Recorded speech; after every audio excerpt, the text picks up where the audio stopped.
Olá, e continuando aqui as nossas conversas no oitavo Congresso Cearense de Ginecologia e Obstetrícia. Agora eu tenho o prazer de conversar com a vice-presidente da Sossego, doutora Andreisa Bilhar. Tudo bom, né, doutora? Tudo bem, Crasso? Sucesso, hein, o Congresso? É, Sucesso. o Congresso está incrível mesmo. Ele bateu as nossas Uhum, expectativas, né?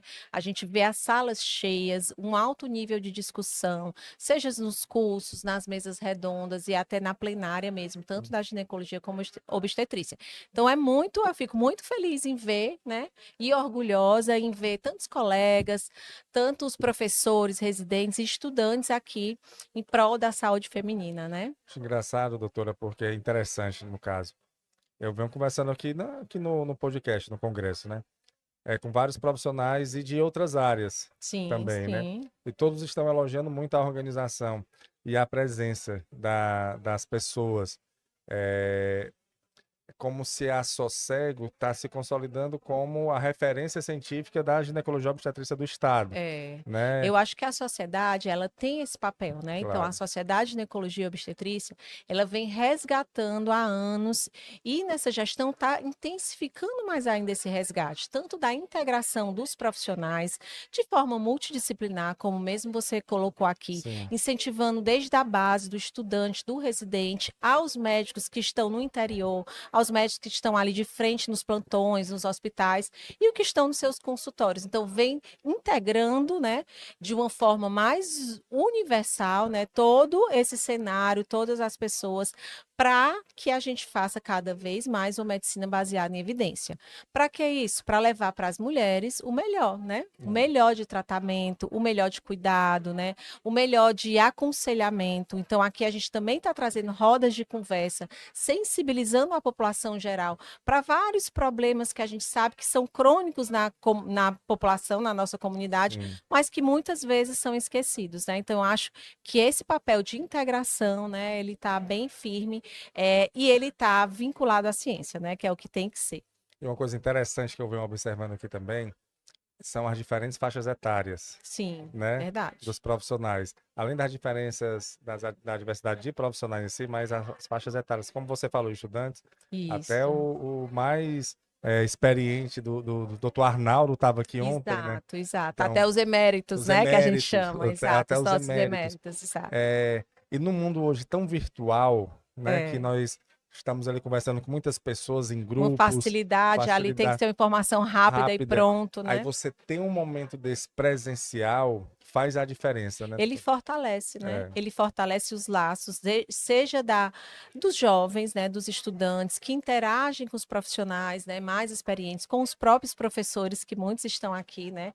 Eu mesma tenho muitos alunos que estão aqui e eles ficam encantados, e isso gera um exemplo maior. Ah, vamos fazer o certo, vamos ir por esse lado, vamos levar a ciência, vamos fazer uma evidência científica e cuidar da melhor forma possível das nossas pacientes, né? Então, acho que esse exemplo ele fortalece muito a nossa especialidade. Então, acho que esse congresso ele vem unir e ele vem principalmente valorizar e fortalecer a nossa especialidade na comunidade em geral, né? nesse mundo de inteligência artificial, doutora, né, que a gente está, assim, há Sim, não poucos anos houve um revolução. avanço, assim, o Cortella que fala que em 50 anos nós evoluímos mais do que nos últimos 500 a Imagina nível nos próximos tecnológico. 5 anos, né? Imagina os Porque vai próximos ser 5 anos. exponencial. Está sendo exponencial. Há Está 2 anos a sendo. gente não ouvia falar muito, por exemplo, de chat GPT, né? Hoje. Hoje já faz parte do dia a dia, do Verdade. dia da população. E isso na medicina, especificamente na GO, Certo. causa esse impacto. A tecnologia, a inteligência artificial, ela é vista como uma vilã, Ela tem que ser vista, né, como uma utilidade, utilidade. né, para ser somada. Então, a gente jamais pode encarar um avanço de tecnologia como uma vilã. Então, se a gente soma, tem trabalhos aqui, tem até um trabalho que foi enviado aqui, não lembro qual foi o grupo de estudo, mas que avaliou leituras de lâminas, da questão da prevenção, da questão de mamografia de imagem, avaliar também as tecnologias na cirurgia ginecológica. Então, a gente vem a ganhar. A gente sabendo utilizar da melhor forma, da forma correta a tecnologia, a gente só tem a ganhar, né? A crescer de forma exponencial junto com ela. junto com ela. Aí Exato. vem também a questão da dificuldade e o desafio, na realidade, né? de fazer com que a base seja o conhecimento e Sim. que não seja tudo entregue com a inteligência artificial. E aí a geração, somente essa geração atual, que conheceu um mundo sem isso, eu acho que é um papel de A explicar que inteligência. nem tudo que está ali você vai poder confiar. Isso, a inteligência artificial, ela não vem, eu digo assim, a intenção não é que ela tire o raciocínio médico, ela não Não é é, para né? Não vir, é para não é isso. para isso. É, Então, se ela for utilizada dessa forma, ela tá errado. vai ser uma má utilização. Uhum, Mas se ela for utilizada para somar, você faz o raciocínio, você soma em coisas que um software pode ajudar, então ela vai trazer muito benefício, né? Porque claro. a gente tem um crescimento populacional também, a gente precisa chegar em locais de difícil acesso. Então, a inteligência artificial pode também, de uma certa forma, facilitar, né? Aqui foi propagado a autocoleta também, né? De exames de prevenção. Então, são Uhum, coisas que a gente realmente precisa estar em conjunto, associando no nosso dia a dia e levando para o lado bom, né? Para o claro. lado de difusão e de integração. É, aproveitar, né? O que ela tem a Aproveitar, oferecer de exato. bom. E na cirurgia, né, a cirurgia robótica, ela já é uma realidade, Uhum, né? Então a gente já realiza a cirurgia robótica e o robô na cirurgia robótica também vem evoluindo, né? Então, a ponto que talvez há alguns anos a gente vai ter softwares que operando na plataforma robótica evite você de lesar um grande órgão, um grande uhum. vaso, né? Então, estruturas nobres. Então, isso aí também vai vir assim, eu acho que em poucos anos a gente vai ter uma evolução grande. Parêntese aqui, você falou de cirurgia robótica. Eu vi uma reportagem recentemente de uma cirurgia que Sim, parece que foi a com a maior distância, né? Eu sim. não lembro aqui de cabeça qual foi a distância, mas Foi era de entre um São país e Paulo. outro. Ah, não, eu achei que você estava falando da Não, Nacional. falando internacional, que É, foi de um país com outro. É, e foi feito, tem um delayzinho, né, que eles aham, calculam lá, mas conseguiram. delay do Porque a movimento. robótica você faz ali presencialmente, Sim. só que ela também pode ser feita à distância, né, com Exato. a... Tem novas plataformas robóticas que possibilitam ser operados à distância, Sim, contanto que no hospital de origem tem uma equipe médica lá de suporte, de né, que possa suporte, sim. converter para Uhum. uma cirurgia laparoscópica, não Sim, robótica, por sim. exemplo.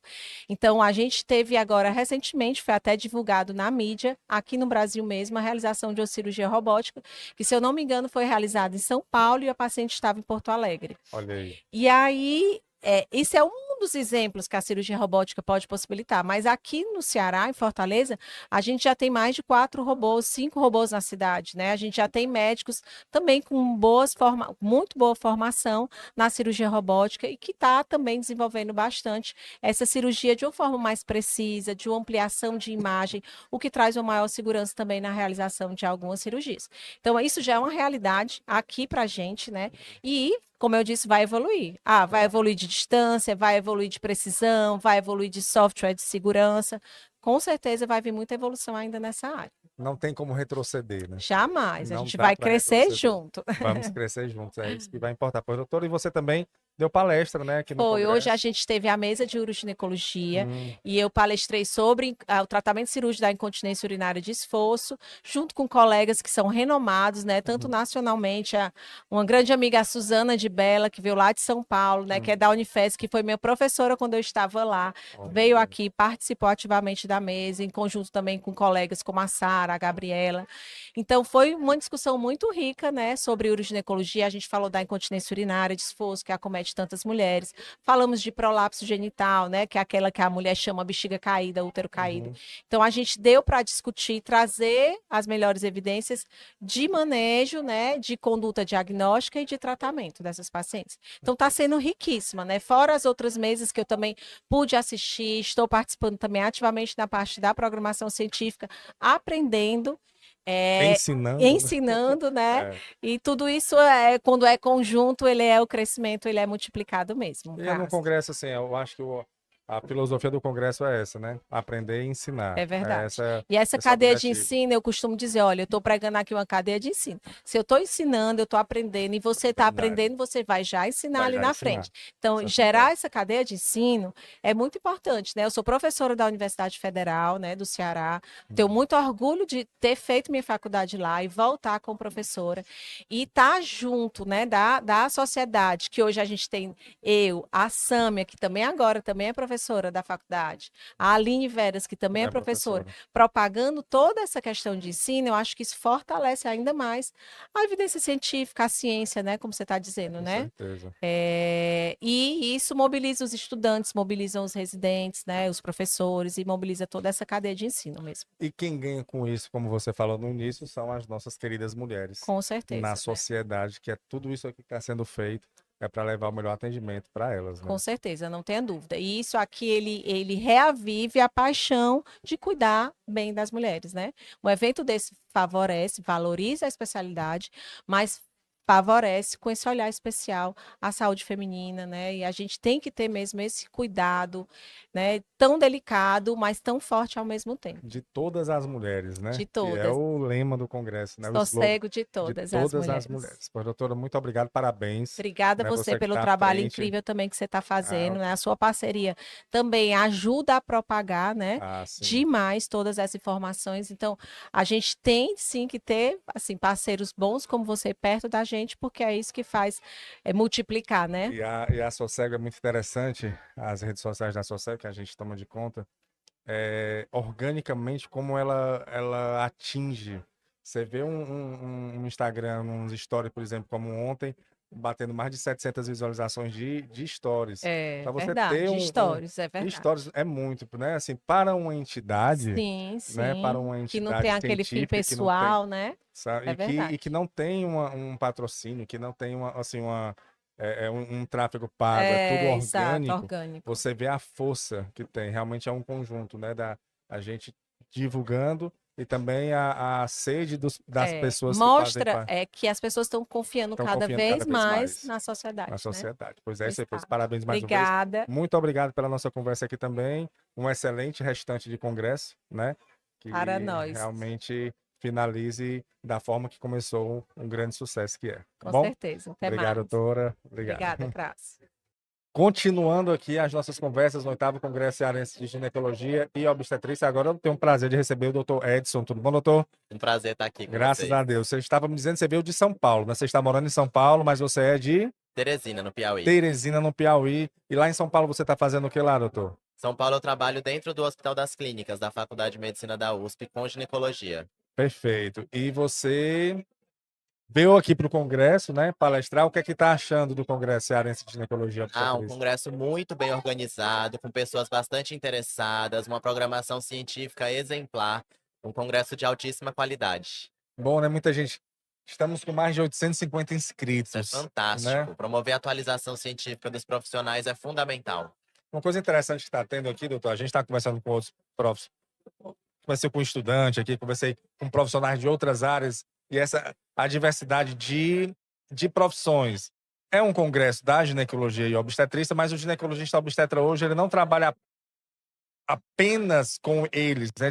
Existe uma equipe interdisciplinar Exato. também que faz todo esse trabalho com o objetivo principal, que eu venho entendendo aqui nas conversas, de levar a melhor qualidade de vida, melhor tratamento para as mulheres, né, para as pacientes. E o que é que você acha dessa diversidade? Eu conversei aqui com fisioterapeuta pélvica, conversei com psicóloga. O que é que você acha desse, dessa união de pessoas aqui? O trabalho em ginecologia, ele não é um trabalho solitário, ele é um trabalho em equipe. Então, ter um congresso que é contemplado pelas pessoas que atuam em outras profissões enriquece bastante. A atuação multidisciplinar otimiza os cuidados em saúde nas diferentes esferas. Por exemplo, uma pessoa que está com dificuldade para engravidar, ela tem muito sofrimento psíquico. Então, ter uma ajuda de um profissional de saúde mental atenua esse sofrimento. Uma pessoa que tem perda urinária, quando ela faz exercícios físicos sob supervisão de um fisioterapeuta do assoalho pélvico, melhora bastante. Então a nossa atuação, ela nunca acontece sozinho, ela sempre é integrada com outras profissões e isso enriquece bastante e melhora os desfechos para a pessoa que está confiando em nós, um problema que muitas vezes é tão delicado. Muitas vezes. E a sua palestra aqui, doutor, que foi que você falou com os profissionais? A gente conversou ontem sobre a parte de sexualidade, Sim. especificamente sobre a utilização de terapia hormonal e de terapia androgênica, a testosterona, para pessoas que têm o transtorno do desejo sexual hipoativo. Então, o que acontece? Muitas vezes, no período da transição para a menopausa ou da pós-menopausa, muda o desejo sexual. Então a pessoa tem menos vontade de ter relação sexual. O que que a gente pode fazer para melhorar esse processo? Existem várias formas de você corrigir isso, que atuam na esfera biológica, psicológica, social, de relacionamento interpessoal. Então, os cuidados em saúde de uma forma geral, fazer exercícios físicos, ter amizades, ter bons relacionamentos, tudo isso vai melhorar. E existe um papel para a testosterona, para a terapia androgênica, nesse processo também. Para uma pessoa que tem esse diagnóstico e já está sob terapia hormonal, com estrogênio, progestagênio, acrescentar o androgênio melhora episódios sexuais satisfatórios, melhora a autoestima, a qualidade das relações, diminui o sofrimento associado e a angústia associada à sexualidade. Então, existe um papel. O grande ponto é que não pode ser feita uma prescrição indiscriminada. Então, a pessoa chegou, eu tô com um problema na vida sexual, toma aqui sua receita de testosterona. Não é Não é assim que assim. funciona, porque sexualidade é multifatorial. Então, de novo, você trouxe a abordagem multidisciplinar, a gente precisa entender que são múltiplas arestas que precisam ser aparadas para que a sexualidade aconteça de forma adequada. Sim. E hoje nós conversamos sobre contracepção. Hum. Hoje foi contracepção. Dentro da mesa, a gente falou de contracepção para adolescentes, para pessoas vivendo com câncer, no puerpério, na perimenopausa, e eu falei especificamente de contracepção para pessoas trans. Homens trans, pessoas transmasculinas, que ao nascimento foram designados do sexo feminino, mas se identificam como homens, têm útero, têm ovários e podem engravidar caso tenham relação sexual com alguém que produz espermatozoide. E a gente precisa oferecer métodos anticoncepcionais que sejam seguros e eficazes para essa população.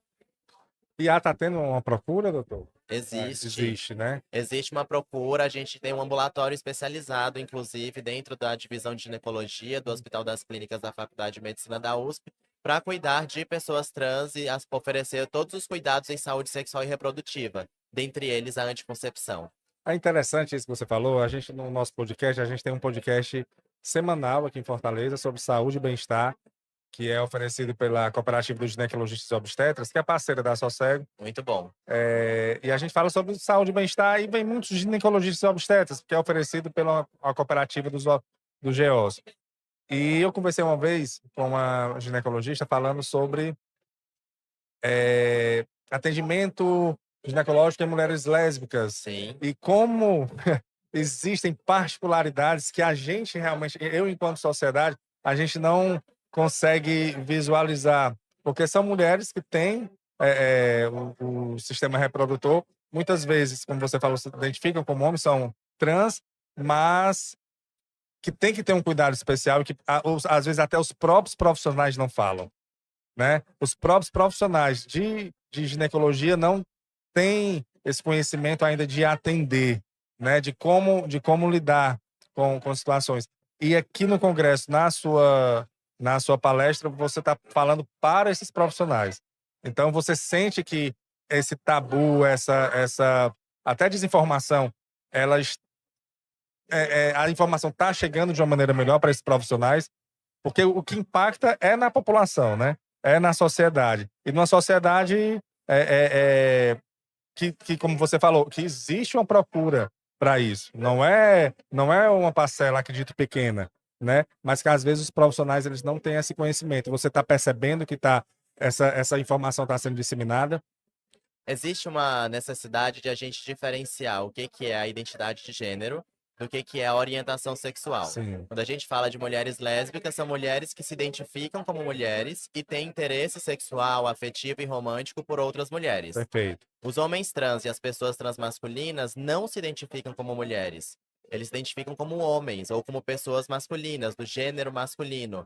E aí, quando você cruza na rua, encontra alguém, tem barba, voz grossa, vai ser reconhecido como um homem. Mas ele tem útero, tem ovários e por isso a gente precisa cuidar.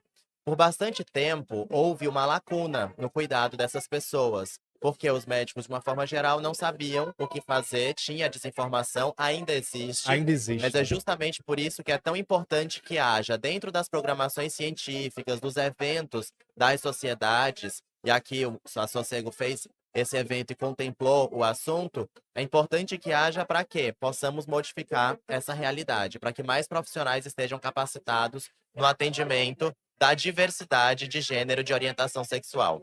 Que não seja algo para aquela profissional específica, né? Porque eu escutei isso.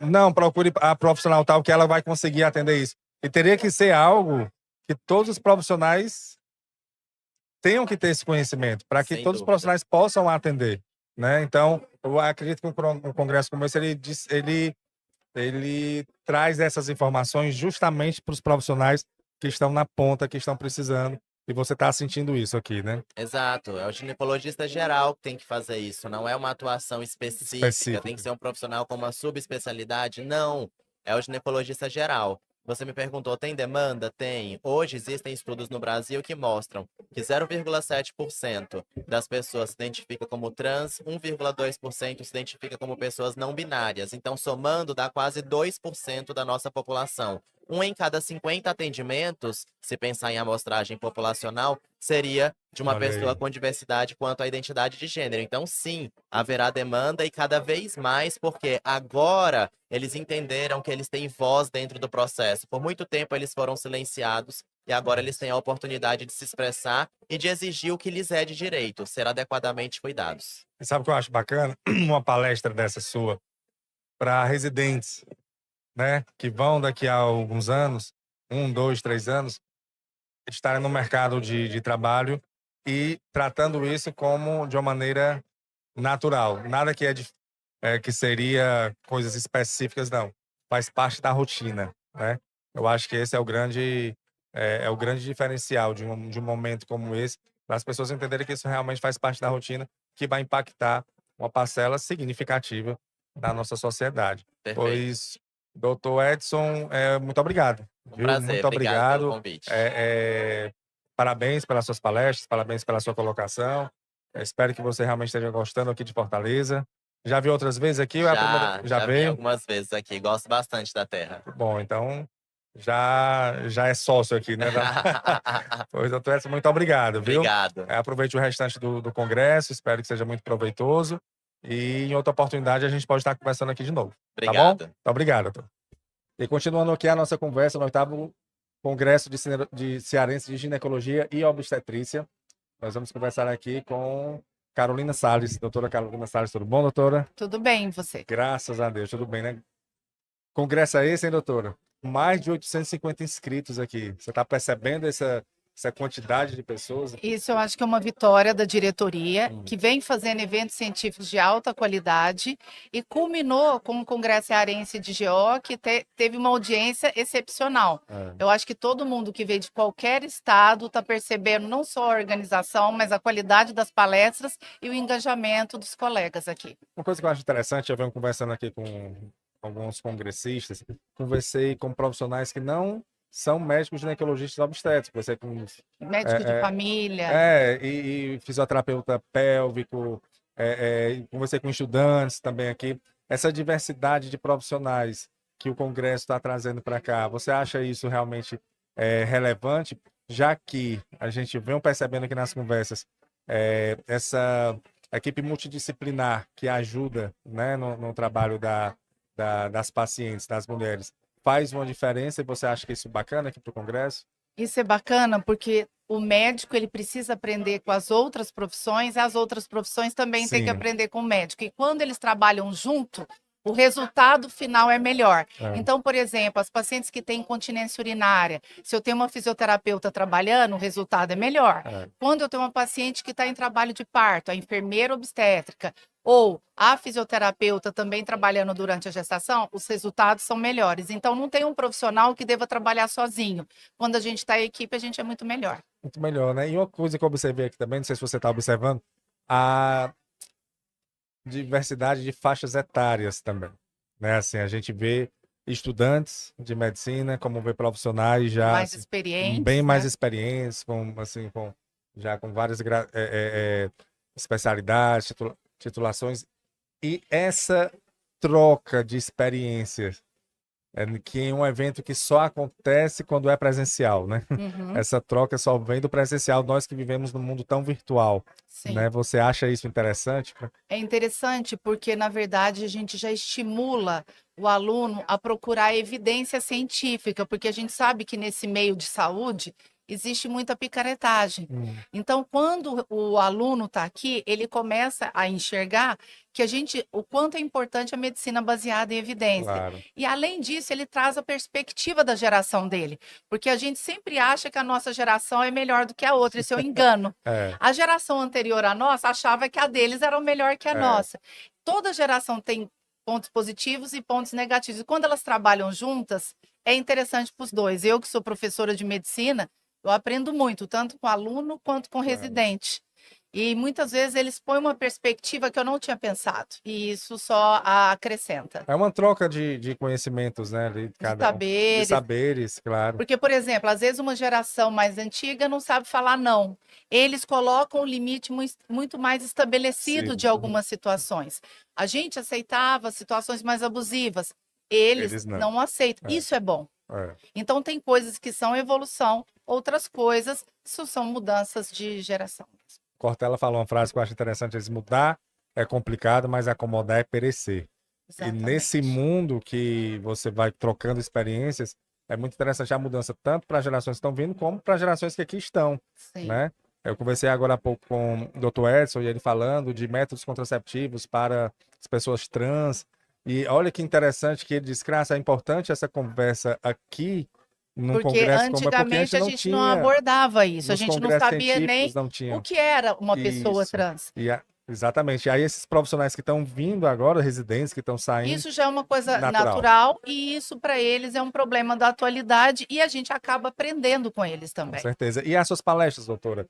Aqui o que você falou. Então, hoje eu já dei aula sobre contracepção em adolescente.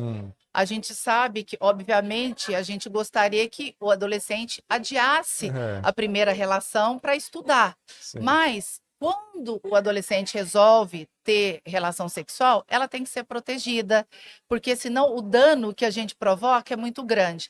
Quando a gente pensa numa população mais pobre, a gente sabe que chega até metade das meninas que engravidam largam a escola. Quando ela larga a escola, ela não vai se capacitar direito. E aí ela vai estar com subemprego. E isso repercute na renda do estado ou de um país. Países que são mais ricos têm menos gestação na adolescência. Mesma coisa, um estado e um território. Quando a gente tem muito adolescente que engravida, isso é uma falência do sistema. Então, às vezes, por preconceitos ou ideologias, a gente deixa de proteger uma adolescente que poderia ter a relação, mas manter outros objetivos, como estudar. E no meio mais privilegiado economicamente, mesmo nesse, uma gestação na adolescência é terrível. Quantas pessoas a gente conhece que a mãe não cria o filho, quem cria é a avó, o vínculo da mãe com o filho é ruim, porque vem num momento terrível, né? E muitas vezes a gente poder oferecer o aconselhamento sobre proteção contra a infecção sexualmente transmissível, usar um contraceptivo, já que ela já resolveu ter relação sexual, eu acho que isso a gente reduz o dano e a gente favorece a saúde dela. A terceira causa de morte de adolescentes no país é mortalidade decorrente da gravidez. É mesmo, doutora? É a terceira. E eu ia perguntar justamente isso, porque o impacto social a gente sabe que é grande, né? Pra vida e o físico também é imenso. Era o que eu ia perguntar, porque acredito eu, me perdoe se eu estiver falando alguma bobagem, mas na adolescência é um período de transição. Ela está saindo da infância para a vida adulta e o corpo está mudando. Sim. Então, realmente tem um impacto físico. E é muito pior quando essa gravidez é entre 10 e 14 anos. Então, aí o impacto na saúde da mãe e desse bebê que está sendo formado é muito maior. Tem mais chance de morte materna, mais chance de complicações com o bebê, mais chance de parto prematuro, mais chance dela às vezes não descobrir que está grávida e começar um pré-natal tardio, não ver as complicações. Então, é muito importante que a gente trabalhe. Às vezes o pessoal faz uma confusão muito grande. Quando a gente faz uma educação em saúde reprodutiva, a gente não está ensinando um adolescente a transar. A gente está ensinando um adolescente a entender seu corpo, a saber quando ele está sendo vítima de abuso. E se caso ela optar por ter relação sexual, que faça protegido. Até porque no mundo de hoje é muito difícil você esconder algumas coisas, né? Sim, mas acontece. Com a internet aí, com o celular na palma da mão, a própria adolescente pode ir descobrindo por conta própria, né? E pode descobrir De forma errada. de forma errada. De forma errada. Então, Esse é o assim, problema. a gente tem que lembrar que todos nós já fomos jovens. Sim, sim. Todos nós já tivemos essa fase. Então, a gente tem que trabalhar para melhorar a vida do jovem. Normalmente, quando a gente fornece educação em saúde reprodutiva, o jovem mesmo adia a primeira relação. Se ele, né? E quando a tem de forma protegida. De forma protegida. E o SUS, ele fornece métodos contraceptivos para as adolescentes? Então, o SUS, ele fornece vários anticoncepcionais, como pílulas de 2 tipos, 2 tipos de injeção, uma mensal, outra trimestral, fornece DIU de cobre e fornece camisinha. Camisinha para colocar em pênis e camisinha para colocar em vagina. Mas, a partir de agora, o governo federal incluiu o implante subdérmico, é o implante que a gente põe debaixo da pele, o Implanon, para mulheres de 14 a 49 anos. A vantagem dele é que ele funciona 10 vezes mais que uma laqueadura e quando a gente tira, a gente pode engravidar sem nenhum problema. E não tem o perigo de esquecer, né? Não tem o período de esquecer, porque às vezes adolescente briga com o namorado, joga a pílula fora, volta com ele daqui uma semana, cadê a pílula? E aí ela transa e aí que engravida. E o próprio esquecimento, né? A pílula tem esse problema. Você pode esquecer, né? Eu, por exemplo, olha, eu sou professora, eu esqueci. Eu não posso nem ver pílula. De tanto que eu esqueço. Então, ou é DIU ou é implante. Então, a gente tem que lembrar que tem mulheres que elas esquecem. E para isso existe esses anticoncepcionais que a gente chama de LARCs, contraceptivos reversíveis de longa ação. DIU e implante. Funciona igual ou melhor que a laqueadura. E o SUS agora está oferecendo. Vai a partir começar de a 14 oferecer anos. o implante, o DIU de cobre já fornecia. O DIU já fornecia. Então aí... Agora vai ser um cardápio completo. E aí cabe às famílias também ter essa iniciativa de procurar, né, os profissionais de saúde. Claro. Né? E é claro que, na verdade, é aquilo que eu falei. Às vezes o pai, a mãe a gente fica idealizando uma coisa que nem a gente fez quando era adolescente. Né? Claro. Então a gente tem que lembrar que os hormônios, as pessoas têm desejo e às vezes ali com 16, 17 vai ter relação sexual, mas tem algumas pessoas que têm mais cedo. Quando isso acontece, que seja protegido. Protegido. E aí você está falando isso para os profissionais de ginecologia, Sim. né? Porque muitas vezes acredito que o profissional de ginecologia ele pode dar fazer essa diferença na vida da adolescente. Pode. Por isso que eu falei que uma coisa muito importante é a forma que você recepciona o adolescente. Se você for julgar, você não está muito nova para ter relação sexual, a adolescente não volta mais. Ela vai ter relação, mas não com proteção. E não é o papel do ginecologista fazer esse julgamento. Se ele, eu brinco que quem julga é o juiz. Se a gente está querendo julgar, a gente está na profissão errada. Exatamente. A gente tem que acolher e fornecer o que tem de melhor. Eu acho que é dar as informações. Exatamente. Todas. Né? Você dá as informações todas e aí a pessoa ela tem que fazer a opção, mas com informações. Sim. Né? Eu acho que isso é muito interessante. E num ambiente como esse, realmente é o melhor cenário, né? Para você conseguir... Porque pode impactar muito a vida da adolescente, um profissional capacitado para isso, né? Demais. Lá em Ribeirão Preto, da onde eu venho, a USP trabalhou com a prefeitura desde 2012 e hoje a porcentagem de partos que são de adolescentes é só 5,4%, enquanto no Brasil é 11%, por exemplo, por cento. Menos da metade, né? Fugindo da regra. Então, assim, a gente trabalhou todos esses anos, independente de partidos, é um trabalho técnico. A prefeitura fornecia implantes já para adolescente antes do governo, e aí a gente trabalhava nessa ótica de melhorar a saúde reprodutiva da adolescente. Essa era o tônus. Não é ensinar a ter uma vida sexual, Pelo né? contrário. Pelo contrário. É quando ela tem, proteger e trabalhar uma coisa muito importante, os objetivos de vida dela. Claro. É aí que está o papel da educação. Aí é em conjunto, né, doutor? Exato. Teria que ser em conjunto, Em conjunto. Né? O que ela quer da vida, onde ela quer chegar. E a gente tem que plantar sonho nos meninos. Porque, muitas vezes, eu já atendi adolescente que falaram, tia, eu sou muito pobre, eu não tenho sonho. E aí isso é muito triste. E às vezes ela quer ser mãe porque é o máximo que ela acha que ela vai chegar. Então, você tá vendo? Aí tá faltando uma coisa. E às vezes a mãe foi mãe cedo também, né? Sim. Muitas vezes. Aí a ela mãe vai foi mãe adolescente, a avó foi mãe mãe adolescente. Então, assim, a gente tem que quebrar o ciclo, né? Quebrar o ciclo. E é um conjunto. É um investimento que eu vou dizer que não é um gasto. Eu não olho isso como um É uma custo. economia. É um investimento porque você vai economizar lá na frente. Como você falou, países com mais ricos, eles têm menos gravidez na adolescência. adolescente. Porque o que se mede é assim, Hum. o quanto compromete do PIB Ah. quando parte da mão de obra não se capacita como deveria. Olha aí. Então, uma parte sai da escola ou morre cedo. Isso é um sinal de falha da saúde, é um sinal de falha do sistema. No sistema. E para os cofres públicos também Um gasto um gasto imenso, muito porque grande. muitas vezes quando essa menina morre e a criança fica, você desestrutura toda uma rede. Uhum. Essa criança fica de ping-pong de uma família para outra. É. Muitas vezes você tem outros gastos. Então, assim, é uma economia. É uma economia, Existem dados que falam, quando você evita uma gestação não planejada, a cada dólar que você investe, você ganha 2. Então, qual é o investimento que a gente tem que tem isso? Não tem. Até assim, você não precisa ser nem um especialista assim, da psicologia para entender que uma infância desajustada traz problemas futuros, traz um adulto desajustado. E esse adulto desajustado traz problemas para o Estado. Sim. Então, assim, vai ser um custo que a gente vai ter. Custo sobre custo. Custo sobre custo. E às vezes com uma orientação ali na base, eu sempre penso assim, a gente tem uma chance de renovar a sociedade a cada nascimento. Sim. E será que a gente aproveita? Pois é, a gente tem isso, né? A gente tem essa chance, né? A cada nascimento é um novo ser que vai daqui a alguns anos compor a sociedade. Como é que a gente está cuidando dele, né? Pois é, por exemplo, uma coisa que me chama a atenção, no Reino Unido, quando eles colocaram todos os anticoncepcionais de graça para os adolescentes, não foi porque eles eram bonzinhos, eles fizeram as contas. E quem colocou foi um governo conservador, olha que interessante.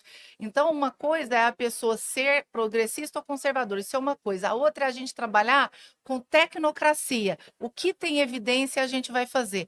Quando a gente deixa a técnica de lado e põe a ideologia, a gente deixa pessoas morrerem. Esse vale é o a pena? problema, que não vale. Então, assim, um governo lá que é conservador, trabalhando com técnica, ele pôs contracepção para todos. Por quê? Ele economizava. Claro. Né? Eu brinco que todo político que gosta de ser liberal na economia, ele deveria ser extremamente preocupado com a contracepção. Muitas vezes não é. E tem que ser, a gente está falando aqui, são dados, né? São dados. Contra fatos, não há argumentos. Então, assim, você pode realmente mudar a sociedade. A gente tem que trabalhar de forma técnica, parar com isso. O que funciona, para quem inventar a roda. Agora tem que a saúde, a educação trabalhando em conjunto. Exatamente. Né? Porque também não adianta apenas um lado e o outro lado não vai adiantar. Se você não trabalha, por exemplo, eu dou um anticoncepcional, mas um trabalho objetivo... Qual o sentido? Qual né? o sentido? Qual o sentido? Da mesma forma, se você trabalha o objetivo, mas também não dá métodos para que a pessoa possa se proteger, também é falho. E trazer as famílias para esse diálogo, sabe? É claro que a gente quer que as famílias participem, mas muitas vezes existe um abusador dentro da casa. Claro. Então a gente tem que pensar que não é só a minha realidade. A minha realidade, eu tô com a minha filha. Mas será que aquela menina que é abusada, às vezes numa região mais vulnerável, ela tem a mesma condição da minha filha? É verdade. E o mesmo apoio da família? Então a gente tem que parar de julgar os outros com o nosso olhar. Eu acho que é um ponto não chave. somos jogadores, né? Vamos parar. Exatamente. Doutor, muito obrigado, Obrigada viu? a Muito você. obrigado. Parabéns pelas palestras, parabéns pelo posicionamento. Espero que você esteja aproveitando o congresso. E já fica aqui o convite para uma outra oportunidade. A gente está conversando novamente. Sim, tá agora à tarde a gente vai falar de efeitos colaterais dos anticoncepcionais e como nós vamos manejar. Perfeito, então. Obrigada. Boa aula, bom congresso. Obrigado, é um prazer. E continuando aqui as nossas conversas no 8º Congresso Cearense de Ginecologia e Obstetrícia do Estado do Ceará, vamos conversar aqui com o doutor Marcos. Doutor Marcos Alencar, tudo bom, doutor? Tudo bom, Crasso? Tá como congressista, né, esse ano aqui, doutor? É isso aí. É uma grande satisfação participar, né, de mais um congresso cearense, feito pela nossa Sossego, né, que está de parabéns, 60 anos a Sossego, né, nossa Sociedade Cearense de Ginecologia e Obstetrícia do Ceará. Antes de começar o papo, né, eu queria realmente parabenizar e principalmente agradecer aos colegas que fizeram e fazem a história da nossa entidade, que é tão importante para a gente como especialista. Né? É interessante, ontem a gente teve a cerimônia de abertura e a gente colocou uma foto dos ex-presidentes. Então, assim, aí você começa a entender que para chegar nesse... como chegou aqui, muitas pessoas passaram, né, por essa história. Então, realmente, é 60 anos de história da Sossego, que culmina com esse congresso que a gente estava falando aqui um pouco antes, com mais de 800 inscritos aqui, fazendo parte do, Eu do acho que é ambiente. um dos maiores congressos cearenses que já É, tiveram na história, né? sim. E a gente vê participantes, né, na verdade, palestrantes, né, regionais, né? E o interesse de palestrantes nacionais com o Congresso Cearense, né? Então, realmente é um evento assim que junta colegas, né, e profissionais da área de saúde. E esses profissionais todos, né, com o mesmo intuito que é buscar a melhoria da saúde da mulher, né? E a gente eu venho conversando aqui, doutor Marcos, eu acho aí uma coisa interessante. É, alguns convidados que estão congressistas estão falando da rapidez com que as informações estão sendo atualizadas. E isso não apenas a nível geral, né? Que o mundo Sim. hoje está assim, né? Mas na GO, né? Na ginecologia obstetrícia. E nem todas as informações virtuais você pode confiar. E aí, aqui num congresso como esse, que é olho no olho, você vendo a pessoa que está ali palestrando, que é seu colega, que é um profissional que está ali no dia a dia, isso faz a diferença também, faz. Eu comentei isso com um colega agora há pouco também, né? Como é legal você assistir a uma aula, né? Uma palestra de um médico que você conhece, né? Porque você sabe a história dele. Você tem noção da história da clínica dele, do trabalho que ele faz para com as pacientes, que a Sim, gente encaminha um ao outro, né? Então, você vai para um congresso nacional onde você não tem aquele conhecimento mesmo do colega, né? Muitas vezes tudo se torna uma verdade absoluta, é, né? Aqui não, você sabe que é um colega que tem um embasamento científico mesmo, que você conhece, além de conhecer tecnicamente, você conhece ele pessoalmente, né? Então, é muito mais interessante você ver prata da casa dando aula, né? faz a É, diferença. E você, outra coisa que a gente observou aqui é as diferentes faixas etárias, né? sim. Você está vendo aí, né? Interessante. Não sei se a gente tá ficando velho ou... Eu acho que você está ali na intermediário, É, né? Porque tem residentes aqui, tem estudantes de medicina, sim. como tem profissionais já bem experientes que estão aqui passando o seu conhecimento, isso também realmente faz a diferença, né, Bruno? Falando até um pouquinho, não tem nem dúvida do que você falou, mas falando um pouquinho também dessa velocidade de informação, né? Sim, Eu comentando um dia que eu sou da época que ia lá na biblioteca da faculdade, pagava um artigo, 45 dias depois chegava um papel para ler, às vezes o artigo já estava vencido, né? olha aí. E hoje com a inteligência artificial, né, a informação está aqui, né? Uhum. Né? Mas essa informação ela tem que ser realmente pincelada, linkando até com essa jovialidade dessa turma, né? Pincelada porque nada se torna, né? Nem tudo que você fala tem que ser, na verdade, tem que ser questionado, né? Porque você Sim, fala uma coisa ali, o menino ali, entre aspas, né? O estudante, ele já está é, com a resposta na ponta da língua, né? é. E é interessante a gente tá em eventos com colegas estudantes de medicina, que vão ser já médicos, que até mesmo faz com que nós, já preceptores, já escalonados, já formados, né, faz com que nós busquemos sempre uma atualização, Claro. né? Porque se eu não me atualizo, ele vem atrás, literalmente, e vai me engolir, né? Não me engolir em relação aos pacientes, engolir em relação à informação mesmo, porque para eles é muito mais fácil, né? Sim, Você falou que eu estou ali intermediário, nós somos uma geração que pegamos a tecnologia já em andamento, né? é, Então, eu lembro ali do começo da internet, mas nós temos uma facilidade disso aí. Mas imagina para um colega já com seus 60, 70 anos acompanhar é. isso aí, né? E o que a gente vê aqui, palestrantes já é um pouco mais sênior, vamos dizer assim, dando show, né? Dando show de informação, né? Dando show até às vezes de formatação de todas as suas aulas ali, ajustando a tecnologia. Vi algumas palestras com solicitações e com pontuações de inteligência artificial, né? Bonequinhos de inteligência Olha artificial. aí. Então, a atualização é exatamente isso, né? Tudo isso para levar o conhecimento, né? Para Total. difundir. E esse está acontecendo em todos os ramos, né? Todas as áreas. E na medicina não fica para trás. E o interessante da inteligência artificial é que essa geração, né? Essa geração sua, ela viveu um mundo que não existia, Sim, né? sim, sim. Então vocês têm assim vamos dizer um diferencial, porque vocês sabem que nem tudo também que a inteligência artificial diz é verdade, porque Total. vocês conseguem. E aí é um problema dessa geração que está vindo, E tudo é que verdade. tudo é verdade. E aí é essa importância, né, de você colocar pessoas de diferentes gerações para trabalhar no conhecimento em comum, né? Para que nem tudo que a tecnologia traga realmente seja dita como verdade. Total. Alguém tem que estar por Eu trás acho que é muito mais validando. um aliado, né? Eu acho que Aliado, nós temos que exatamente. pegar a inteligência artificial, né? Temos aqui aparelhos de ultrassons com 4D, que o uso de IA também. Isso é importante. A tecnologia, junto com a inteligência artificial e a inteligência humana, né? Faz com que realmente nós busquemos e tenhamos um tratamento melhor para todo mundo, né? Eu acredito que o afeto humano, nunca vai deixar de existir, né? Claro. As profissões que têm ali a pegada humana, né, nunca vai cair por terra. Sim. Por mais que venha a robótica, eu sou cirurgião ginecológico, nós operamos por robótica. Mas eu preciso do médico para ter aquele raciocínio, para ter aquele entendimento da patologia, até mesmo hoje para conduzir aquele robô. Não é o robô que opera só, né?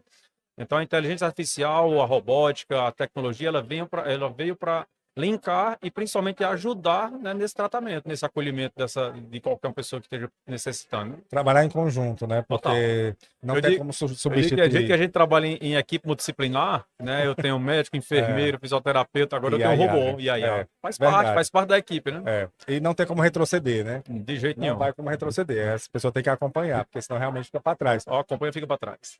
Pois, doutor Marcos, muito obrigado, viu? Agradeço Bom também. congresso. Você veio ontem, né? Vim Está aqui ontem, hoje. tô aqui hoje e vim amanhã. Vem amanhã. Uma Pronto. pena que não tem domingo. Aproveitando 100% do congresso. Total. É isso aí, doutor. Muito obrigado, viu? Obrigado, Cássio. Prazerzão. Abraço. Olá, e continuando aqui as nossas conversas no podcast Fala Gol, diretamente do 8º Congresso Cearense de Ginecologia e Obstetrícia. Tenho o prazer de receber aqui o doutor Juvenal. Tudo bom, doutor? Tudo bem, Crasso? O prazer é todo nosso. Fico muito feliz de estar aqui compartilhando com você esse momento no 8º Congresso Cearense de Geótica, o maior congresso cearense de todos os tempos. Aproveitar para já parabenizar a nossa presidente, doutora Sâmia, pela excelente organização e toda a comissão. E dizer da minha felicidade de estar aqui participando com você ao seu lado. Acho que mais um momento que a gente tem juntos, né? O último foi também no último congresso. Estamos aqui mais uma vez. Agradeço também pelo convite aqui da comissão organizadora. A gente estava falando justamente isso, né? Um evento a nível nacional, né? Assim, a quantidade de pessoas se equipara a um evento nacional, né? Sim, não só pela quantidade de pessoas, a quantidade de pessoas é importante, mas pela qualidade das pessoas. Qualidade, sim. Né? Então, assim, não é aquele congresso que a gente percebe que só tem aluno, só tem estudante, tem para tudo, tem todo o público. Tem desde o estudante até aquela pessoa que já trabalha há muitos anos na área e que resolveu estar aqui para realmente entender que aqui é um local de reciclagem, é um local de absorver conhecimento. E reforçando também o nível dos palestrantes, né? São palestrantes internacionais, palestrantes nacionais e o pessoal do Ceará, que também não deixa nada a desejar o restante do Brasil. E falando em palestrantes, você também está palestrando, né? Você veio falar sobre o que no congresso? Sim. Amanhã a gente estará falando às 8 horas da manhã, logo na primeira mesa, sobre a adenomiose. A gente vai falar sobre do diagnóstico ao tratamento. A adenomiose, que é uma doença hoje que subdiagnosticada, que faz realmente as mulheres sofrerem muito.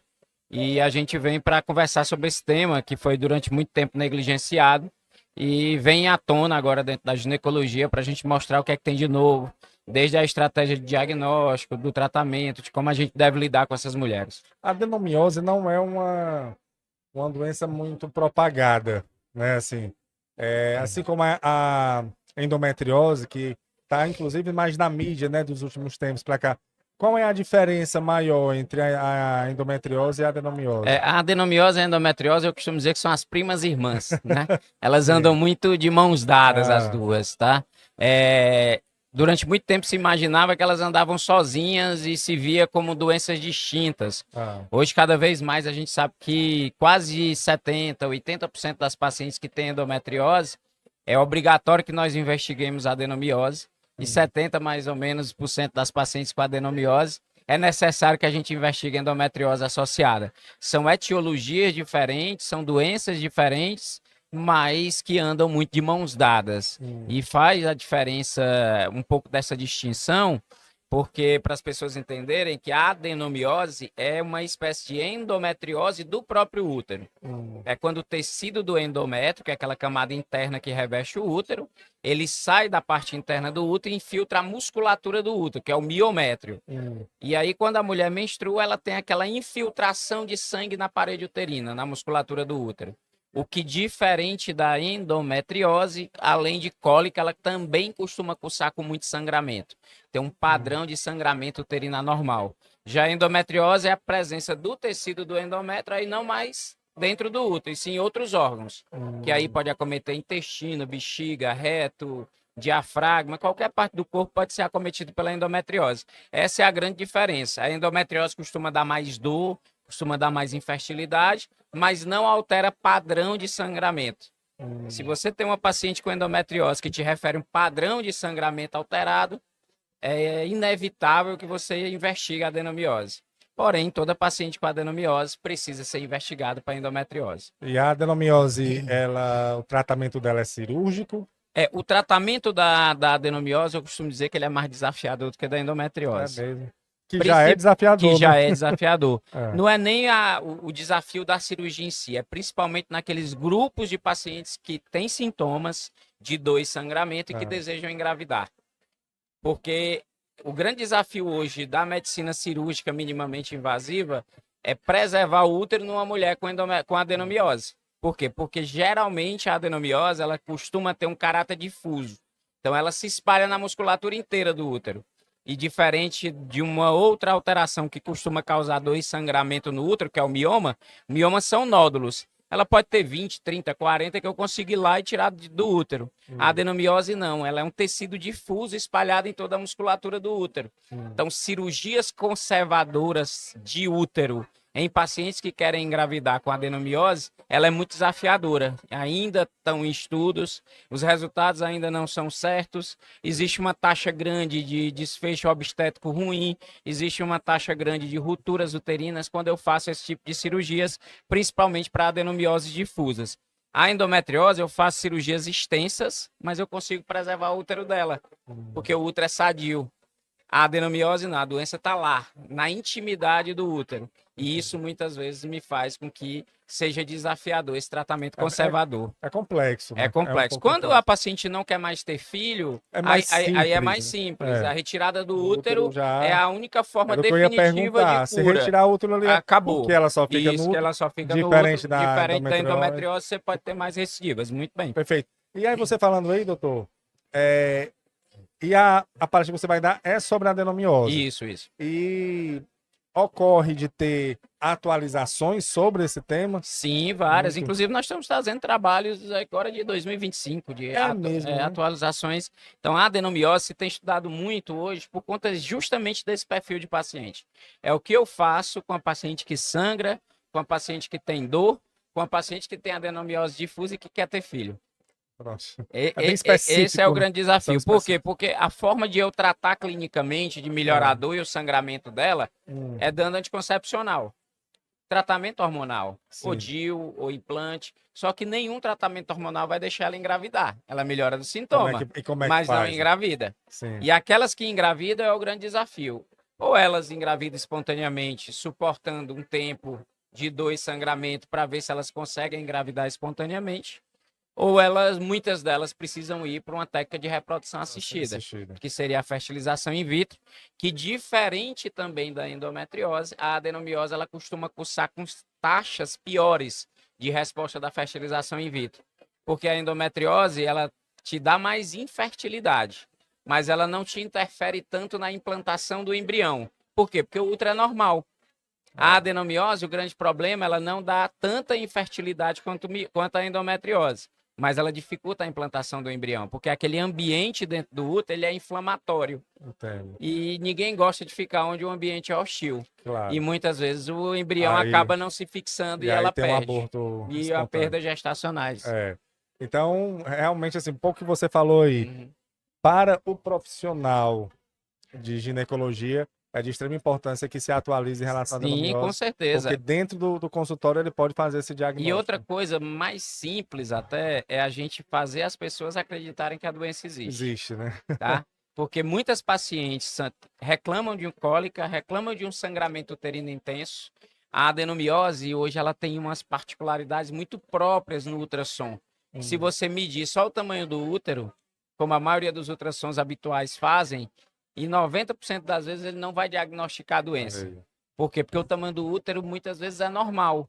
Ele precisa avaliar a intimidade do miométrio. E isso você precisa de um olhar mais atento. Aquela pessoa que faz um ultrassom único e exclusivamente rápido, fazendo a medida do útero e volta e joga um laudo dizendo que está normal, mas a paciente te diz, doutor, eu estou percebendo que eu não estou normal. Eu percebi que houve uma mudança do meu padrão de sangramento, não era assim. Eu percebi que houve uma mudança do padrão de cólica, não era desse jeito. Se a paciente te insiste com essa queixa, mesmo com ultrassom normal, é importante que você continue a investigação, é importante que você valorize a queixa da paciente, é importante que você solicite uma reavaliação por um ultrassom dedicado, específico para endometriose, como um mapeamento de endometriose, ou uma ressonância magnética bem elaborada e bem feita. Perfeito. E para o paciente já deve ser complicado você explicar, para Sim, ele sim. poder entender.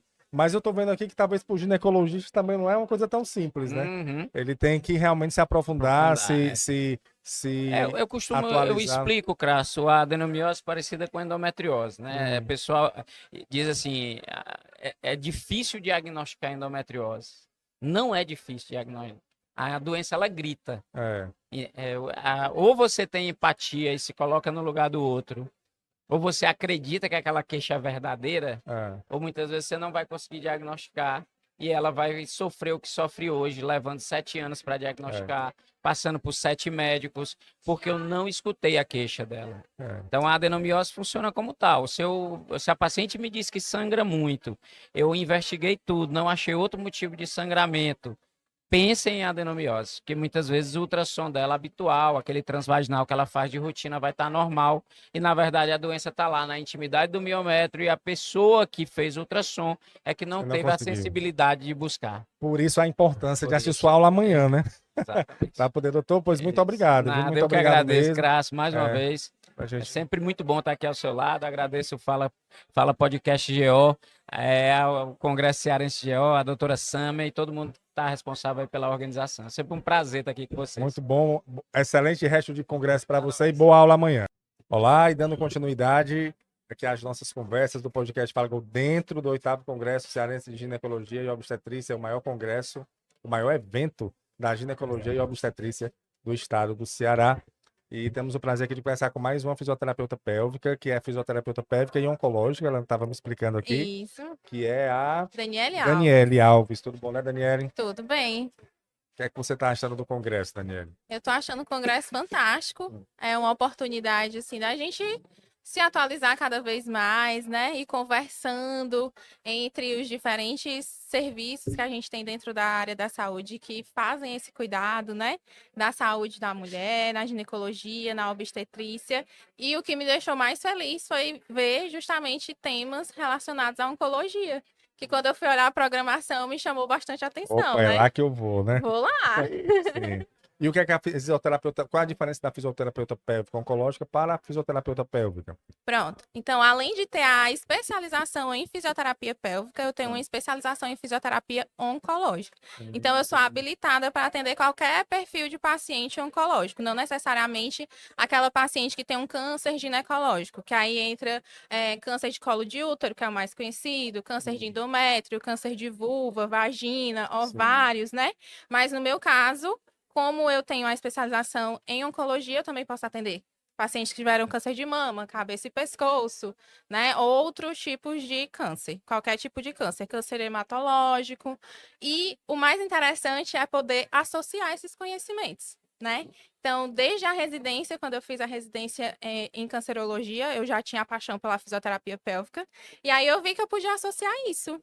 E aí isso foi muito interessante, porque, por exemplo, tem gente que não sabe, mas a paciente que passa por um câncer de mama, ela pode ter ela pode chegar a ter alterações na parte ginecológica. E aí a fisioterapia pélvica vai ajudar ela nesse processo. E se eu sou um profissional que tem esse conhecimento sobre a oncologia mais aprofundado, eu consigo dar um maior suporte para essa paciente. Então, a fisioterapia pélvica é uma especialidade da fisioterapia Isso. e a fisioterapia oncológica é uma especialidade da fisioterapia.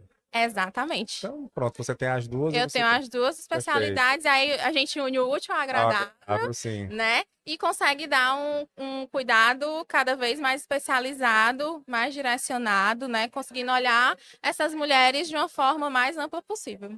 E essa parceria com o ginecologista, como é que você vê? Porque vocês trabalham em conjunto, né? É um Isso. conjunto assim de. A gente precisa trabalhar nesse conjunto porque muitas pessoas. A gente começa pela fisioterapia pélvica, né? Muitas pessoas não sabem que a fisioterapia pélvica é tão importante, o quanto ela muda na saúde da mulher. Não só mulheres que têm alguma disfunção urinária, sexual, coloproctológica relacionada às fezes, né? Mas até mesmo mulheres que são saudáveis. Tem mulheres que precisam entender um pouco mais do seu corpo, entender um pouco mais sobre o seu assoalho pélvico, né? Que muitas vêm aí na internet falar sobre o assoalho pélvico e fazem coisas muito gerais, mas cada indivíduo é um indivíduo, né? Então a gente precisa se conhecer para poder aproveitar e desfrutar ao máximo do que o nosso corpo tem a nos oferecer. E o congresso? Sim, o que é que você já viu no primeiro dia, ou já é o seu primeiro Sim. dia? Você, desde ontem você tá Desde aqui? ontem estou por aqui, E né? quais foram as palestras que lhe chamou a atenção? As que estavam falando justamente sobre a questão do HPV, né? Que aí envolve muito essa questão dos cânceres ginecológicos, câncer de colo de útero. Então, para mim, até agora foi o que me chamou mais. E também as palestras que vão acontecer amanhã. Também estou, assim, na empolgação já. O câncer do colo do útero, ele é na região pélvica da paciente, Isso. então, de uma certa forma, você consegue, a fisioterapia pélvica ajuda também Também nessa. nessa parte. As mulheres que são acometidas de câncer de colo de útero, geralmente elas passam pela cirurgia e uma grande parte delas precisa também passar por um processo de radioterapia. E aí essa radioterapia, ela pode ser uma radioterapia externa, que pega toda essa região de bacia, pelve, mas também tem uma parte de radioterapia interna, que é dentro do canal da vagina. E esse tratamento ele vai trazer várias consequências. Ressecamento vaginal, pode até acontecer o fechamento do canal vaginal. E aí a fisioterapia é muito importante porque ela atua na prevenção dessa estenose, que é esse fechamento, né? Então, se a paciente faz o tratamento e ela é direcionada, né, assim, de forma rápida para a fisioterapia, a gente consegue prevenir com que isso aconteça.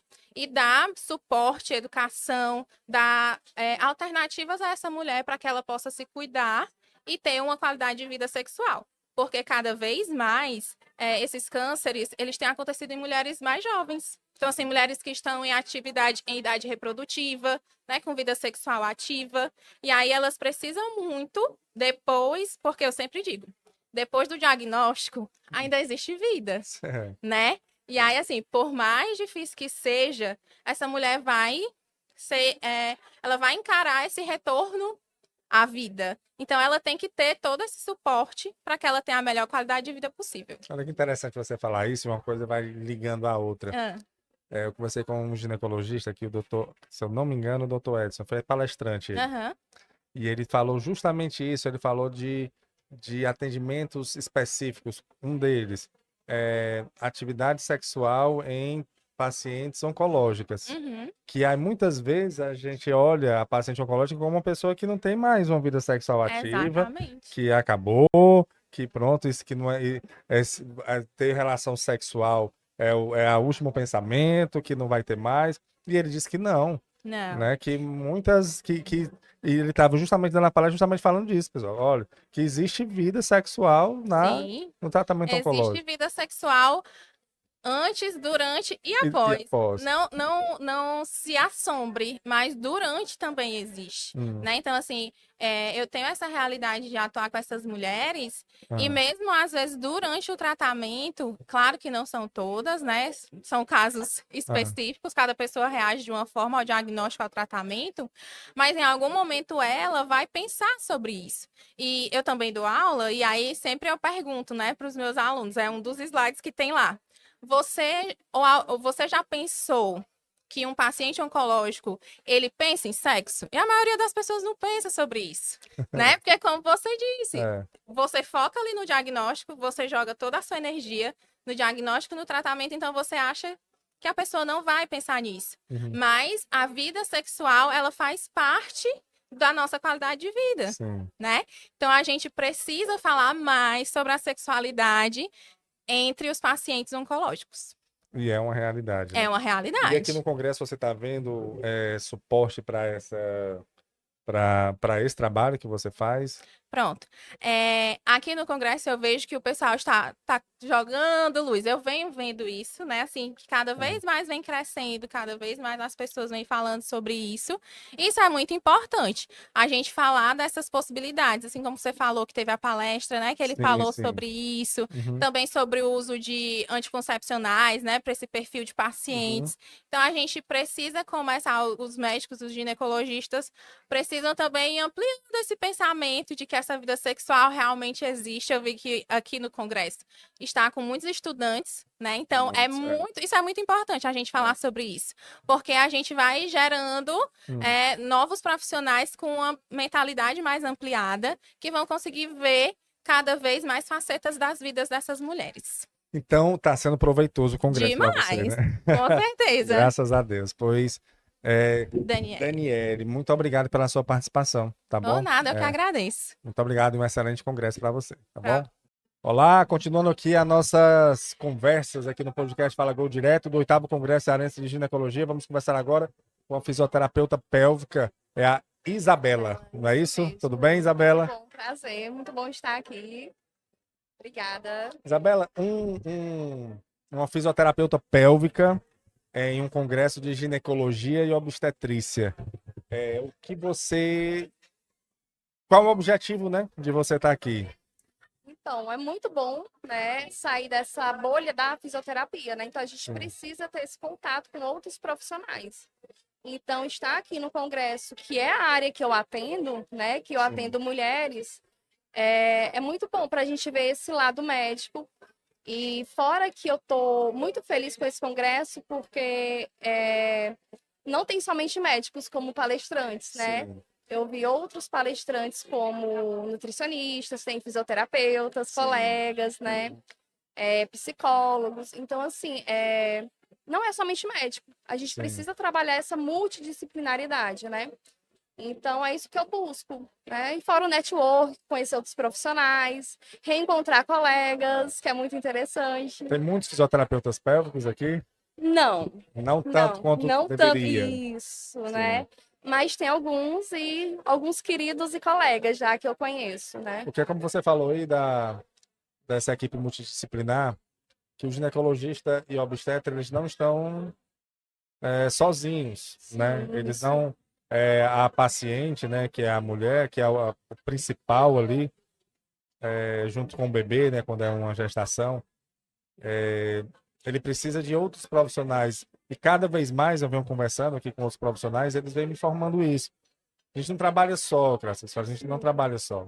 A mulher, hoje, ela precisa do ginecologista, mas ela precisa de um nutricionista, ela precisa de um psicólogo, ela precisa de um fisioterapeuta pélvico, que faz toda a diferença, inclusive, aí você me corrige se eu estiver errado, mas na incontinência Sim, urinária, primordial, né? né? A primeira linha de tratamento para a incontinência urinária, né? E dependendo de como estiver essa paciente, eu posso encaminhar essa paciente para o psicólogo, para o nutricionista. Ah. Então, de fato, eu não trabalho sozinha, ninguém trabalha sozinho. O próprio ginecologista, né? Sim, ele precisa da gente, porque É. assim, a fisioterapia ela vai trabalhar a função. Como é que vai estar a função urinária dessa mulher? Sim. Então, a gente vai trabalhar os músculos para melhorar a função. E muitas vezes está atrelado a uma disfunção psicológica, nutricional, né? Então, a gente já vai encaminhando também para outros colegas, né? E também fazer essa parceria, essa ponte com o ginecologista. Sim. Eu tenho pacientes que vieram sem encaminhamento, né? Que geralmente vêm por encaminhamento médico. E já chegaram por conta própria, porque hoje em dia já se conhece, sabe que não precisa chegar no fisioterapeuta através do médico. E eu fiz a ponte com o médico. Eu que encaminhei para o médico. Pronto. É muito interessante, né? Claro, claro. E aqui no Congresso, falando aqui do Congresso, quais foram as aulas que lhe atraíram? Assim, hoje é o seu primeiro dia, você veio ontem, Vim ontem, já veio ontem. Então, participei do curso de endometriose, doutor Leonardo Bezerra, olha, um perfeito. colega querido, Rayane, né? Fisioterapeuta, também esteve presente na mesa. Né? Então, ontem eu consegui ter outras visões sobre a endometriose, né? Que muitas mulheres estão sendo diagnosticadas, sentem dores e precisa desse tratamento. Então, ontem foi maravilhoso, né? Essa parte de endometriose. A gente precisa se atualizar para levar o melhor para as pacientes, né? E hoje, na parte da manhã, a parte obstetrícia, também veio uma colega, fisioterapeuta, Sabrina, né? Falar da importância da fisioterapia durante a gestação, parto e no pós-parto, né? E traz atualizações. Traz, muito interessante, muito né? interessante. Na maioria das vezes são professores também, Sim. né? E trazem junto artigos científicos, tudo atualizado, né? As últimas atualizações mostrando as evidências científicas, né? Isso faz a diferença no... Assim, você vai entrar segunda-feira, quando você iniciar seus atendimentos, vai estar com uma mentalidade diferente do que estava antes do congresso. Sim, não só nos atendimentos, eu também sou professora, Olha aí. né? Então é um incentivo a mais também para trazer os meus alunos aqui, né? Claro. Para eles terem essa vivência de sair dessa bolha da faculdade, que é necessário, né? Perfeito. Pois, Isabela, acredito eu que esse congresso, o número, a gente está com mais de 850 Sim. participantes. Essa adversidade de profissionais deixa ele mais rico, né? Deixa, com certeza, né? Como eu falei, a gente precisa um dos outros, Sim, né? Então a gente traz a nossa vivência para mostrar a nossa importância, conhecer a importância do outro, sim. conhecer mais a vivência do médico também e dos outros profissionais. Isso que torna rico. E é muito bom isso, né? Ter essa troca de experiência. Perfeito. Isabela, muito obrigado, viu? Obrigada também. Muito obrigado mesmo pela sua participação. E eu espero que você continue, né? Ainda tem hoje, tem amanhã ainda o Sim. congresso. Você aproveite bastante esse resto de congresso, tá bom? Obrigada. Muito obrigado. Até mais.